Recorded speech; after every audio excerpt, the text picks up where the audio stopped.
नमस्कार, मैं हूँ प्रिया सिन्हा। प्राइम एक्स 4 में आप सभी का स्वागत। सबसे पहले आपको ये बताते हैं कि आज ने एक ऑटो रिक्शा को जोरदार टक्कर मार दी। इस हादसे में 22 साल के एक युवक और 5 साल की बच्ची की मौत हो गई।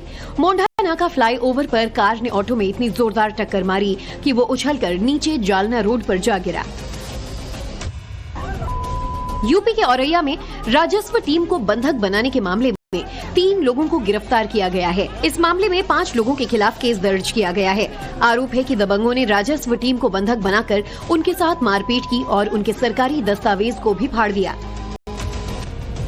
इसरो का सबसे शक्तिशाली रॉकेट LVM-3 एक नया इतिहास रचने जा रहा है। 24 दिसंबर को इस रॉकेट के जरिए इसरो अमेरिकी कंपनी के कम्युनिकेशन सैटेलाइट को लॉन्च करने जा रहा है। इस सैटेलाइट की मदद से सीधा स्पेस से स्मार्टफोन को नेटवर्क मिलेगा। कड़ाके की ठंड के बीच गाजियाबाद में लोगों के लिए अस्थायी रैन बसेरे बनाए जा रहे हैं। सीएम योगी ने गरीब लोगों को ठंड से बचाने का निर्देश दिया है। इसी के बाद युद्ध स्तर पर कई अस्थायी रैन बसेरे बनाए गए और इसमें ठंड से बचने की व्यवस्थाएं की गई। दिल्ली NCR में आज भी विषैले स्मॉग की मोटी चादर छाई हुई देखी गई। इस वजह से सुबह से विजिबिलिटी बेहद कम रही। केंद्रीय प्रदूषण नियंत्रण बोर्ड के मुताबिक दिल्ली में कई मॉनिटरिंग स्टेशंस पर एयर क्वालिटी इंडेक्स यानी कि AQI 400 के ऊपर दर्ज किया गया। मौसम विभाग के मुताबिक अगले कुछ दिनों तक हालात कुछ ऐसे ही रहेंगे। वही बांग्लादेश में हिंदू शख्स की मॉब लिंचिंग चांदना ठकराए इलाके में हुई आग उसने दूसरे घर को भी अपनी चपेट में लिया। इसके बाद मौके पर पहुंची फायर ब्रिगेड की टीम ने आग पर काबू पाया, लेकिन तब तक आग घर को काफी नुकसान पहुंचा चुकी। जम्मू कश्मीर की तस्वीरें किश्तवाड़ में तो इस वक्त कड़ाके की ठंड पड़ रही है, दूसरी तरफ घर पूरी तरीके से जलकर खाक।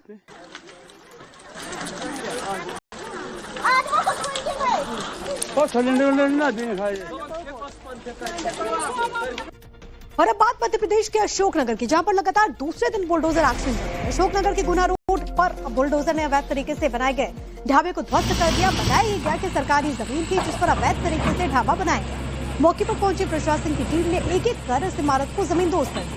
आरोप ये है कि भूमाफिया ने बिना कलेक्टर की अनुमति के ये जमीन अपने नाम दर्ज करा ली और फिर यहाँ पर निर्माण हो गया। एक दिन पहले प्रशासन ने सटोरिया आजाद खान के फार्म हाउस पर भी इसी तरीके से कार्रवाई की थी और फिर से इस तरीके का एक्शन देखने को मिला।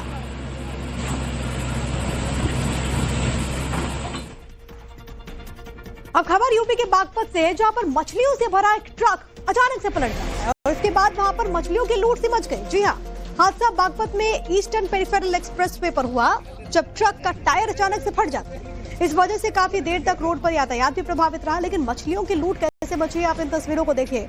आसपास के लोग मछलियां लूटने पर वहां पर आ गए और मौके पर पुलिस को बुलाना पड़ गया। इस दौरान लोग मछलियां लेकर भागते हुए भी नजर आए। तो मछलियों की चोरी और मछलियों को लेकर के ऐसा नजारा आपने शायद पहले कभी नहीं देखा होगा। मछलियों की लूट से मच गई यहाँ पर। अब बात दिल्ली के जैतपुर की, जहां पर आग लगने के बाद एक रसोई गैस सिलेंडर में अचानक से धमाका हुआ। इसके बाद आग पूरे घर में फैल गई। आग लगने की घटना के बाद पूरे इलाके में अफरा तफरी का माहौल हो गया। मौके पर पहुंची फायर ब्रिगेड की गाड़ियों ने कई घंटे की मशक्कत के बाद आग पर काबू पा लिया है। तो ये तस्वीरें आपको दिखा रहे हैं जैतपुर का पूरा मामला, जहां पर आग लगी। एक मकान में दूसरी फ्लोर पर। और असम दौरे पर आज प्रधानमंत्री मोदी ने किस विपक्ष पर जोरदार प्रहार किया है, लेकिन वो हम आपको दिखाएंगे। लेकिन अभी देखिए कट्टरपंथी प्रहार की और तुष्टीकरण की राजनीति पर मुख्य विपक्षी पार्टी को घेरा। बड़ी खबर आपको दे रहे इस वक्त की बड़ी जानकारी। घुसपैठ के मुद्दे पर प्रधानमंत्री का कांग्रेस पर जोरदार हमला। बांग्लादेशी घुसपैठियों को बसाना चाहती है कांग्रेस, ये उन्होंने कहा। घुसपैठियों से कांग्रेस का वोट बैंक मजबूत होता है। पहले घुसपैठियों को बसाया, अब बचा रही है कांग्रेस पार्टी।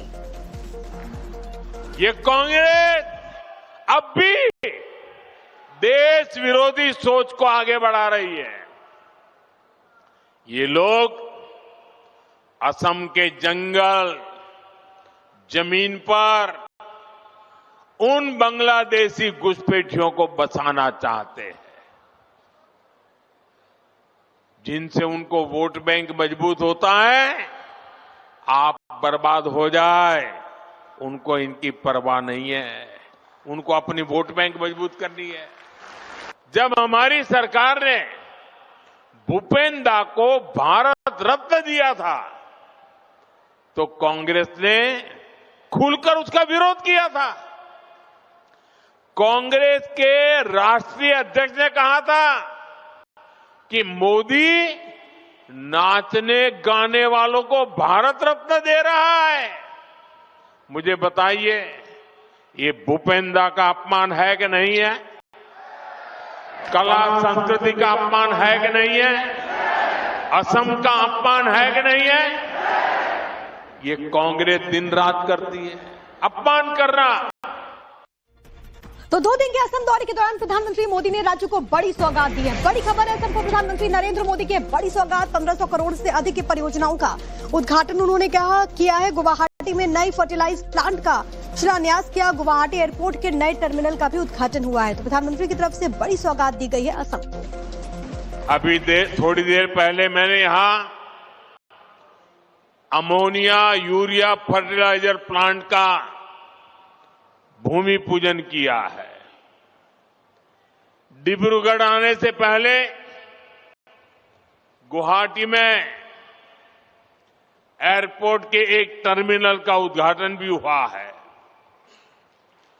आज हर कोई कह रहा है असम विकास की एक नई रफ्तार पकड़ चुका है। मैं आपको बताना चाहता हूं,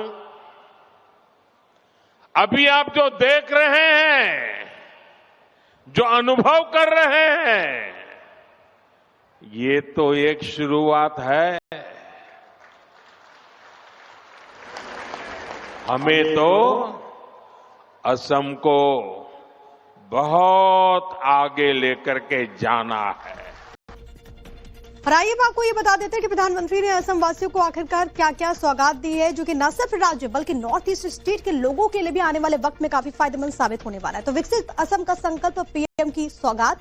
15,600 करोड़ की परियोजनाओं का उन्होंने उद्घाटन और शिलान्यास किया। विकास परियोजनाओं से नॉर्थ ईस्ट राज्यों में रोजगार के अवसर बढ़ेंगे। 10,600 करोड़ की फर्टिलाइजर फैक्ट्री की उन्होंने आधारशिला रखी। अमोनिया यूरिया प्लांट से घरेलू उत्पादन क्षमता बढ़ेगा। गुवाहाटी एयरपोर्ट के नए टर्मिनल भवन का उद्घाटन भी उन्होंने किया। देश का पहला बैम्बू आर्किडस थीम पर यह टर्मिनल जो है वो बना हुआ है। गोपीनाथ बोरदोलोई की 80 फीट ऊंची प्रतिमा का भी उन्होंने अनावरण किया है। तो बड़ी सौगात प्रधानमंत्री की तरफ से अपने 2 दिनों के असम दौरे के दरमियान दिए गए हैं। आगे बढ़ते छत्तीसगढ़ के अंबिकापुर की सड़क की मरम्मत के नाम पर भ्रष्टाचार का पूरा मामला सामने आया। NH 43 पर रात में मरम्मत का काम हुआ, लेकिन ये मरम्मत इतने घटिया स्तर की थी कि सुबह होते ही होते सड़क उखड़ गई और बाद में खराब क्वालिटी का खुलासा तब हुआ जब सुबह सफाई कर्मी आते हैं तो सड़क की मरम्मत में इस्तेमाल मटेरियल को उठा कर ले गए। आप खुद देखिए किस स्तर का ये सड़क निर्माण हुआ था। शहर के बीच से गुजरते वाले ये NH 43 की मरम्मत का काम तकरीबन 6 करोड़ में हुआ, लेकिन मरम्मत के नाम पर कुछ जगह पैच वर्क किया गया, वो भी घटिया स्तर का। आलम यह है कि सुबह होते ही ये सड़क पूरी की पूरी उखड़ गई। और आगे है मथुरा में जानलेवा स्टंट की हैरान कर देने वाली तस्वीरें। लेकिन अभी देखिए, बलिया के आयुष यादव हत्याकांड में पुलिस को मिली बड़ी सफलता। उत्तर प्रदेश के बलिया में पुलिस को आयुष यादव हत्याकांड में बड़ी कामयाबी हाथ लगी। एनकाउंटर के बाद पुलिस ने हत्या के 4 आरोपियों को गिरफ्तार कर लिया, जबकि एक आरोपी मौके से फरार हो गया। मुठभेड़ देर रात चैनपुर गांव के पास हुई। एनकाउंटर में गोली लगने से 4 आरोपी घायल हो गए। सहारनपुर में पुलिस ने एनकाउंटर के बाद 1 लाख के इनामी बदमाश को मार गिराया। सिराज हत्याकांड को अंजाम देकर सुल्तानपुर से फरार था, जिसके बाद गंगोह इलाके में एसटीएफ ने घेराबंदी की। सिराज पर 30 केसेस दर्ज थे। आरोपी के पास से हथियार और कारतूस बरामद किए गए हैं। बुलंदशहर में पुलिस ने 50,000 के इनामी बदमाश जुबैर को मार गिराया। पुलिस और जुबैर के बीच कोतवाली देहात में फायरिंग हुई, जिसमें जवाबी कार्रवाई में जुबैर मारा गया। आरोपी जुबैर से पिस्टल, कारतूस और मोटरसाइकिल बरामद की गई है। मुठभेड़ में कांस्टेबल भी घायल हो गया। बिहार के बेतिया में घने कोहरे के चलते चोरों का आतंक बढ़ गया है। चोरों ने बेतिया के मझौलिया में घर के सामने से ही मोटरसाइकिल पर हाथ साफ कर दिया। मोटरसाइकिल चोरी की घटना वहां लगे सीसीटीवी कैमरे में कैद हो गई। फिलहाल पुलिस इस मामले में जांच कर रही है। आजकल यूथ पर रील बनाने का ऐसा खुमार चढ़ा है कि वो जान दांव पर लगा देते हैं। मथुरा में मॉर्निंग वॉक पर निकले कुछ ऐसे यूथ का वीडियो वायरल है, जिन्होंने रोड पर लगे साइन बोर्ड पर खतरनाक स्टंट किया। रेलवे का नेटवर्क बढ़ा है और स्टाफ भी बढ़ा है।